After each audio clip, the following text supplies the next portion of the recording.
வீரா. ஒரு ஊர்ல அரசர் வாழ்ந்துட்டு இருந்தாங்க. அப்ப அரசருக்கு ரொம்ப வயசாயிடுச்சு. நான் எப்படி போருக்கு போறது, என் மகளை போருக்கு போக சொல்றேன் சொல்லி அவங்க மகளை போருக்கு போக சொன்னாங்களாம்.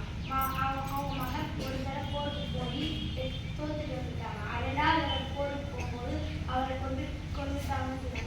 என் மகனையே கொண்டுட்டாங்க. அதுக்கடுத்து எனக்கு யார் போருக்கு போவாங்க. அப்ப அவங்க மகள் சொன்னாங்க, நான் போருக்கு போய் பாருங்க. அப்ப அவங்க அப்பா சொன்னாங்க, நீ எப்படி போவ, நீ ஏன் ஒரு சின்ன குழந்தை, நீ எப்படி போவ.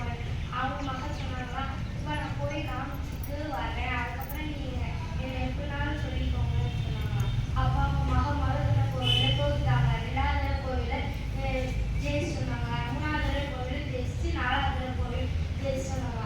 அப்ப அவங்க அப்பா போய் சொன்னாங்க, அப்பா நம்ம ஜெயிச்சுட்டோம்பா, நீங்க கவலைப்படாதீங்க, நீங்க போருக்கு நான் போயிருந்தாங்க. இந்த கதையோட நீதி என்னன்னா, பெண்களை குறைத்து மதிப்பிடக்கூடாது. அவங்க நினைச்சாங்கன்னா வீர சாகசங்களையும் வென்று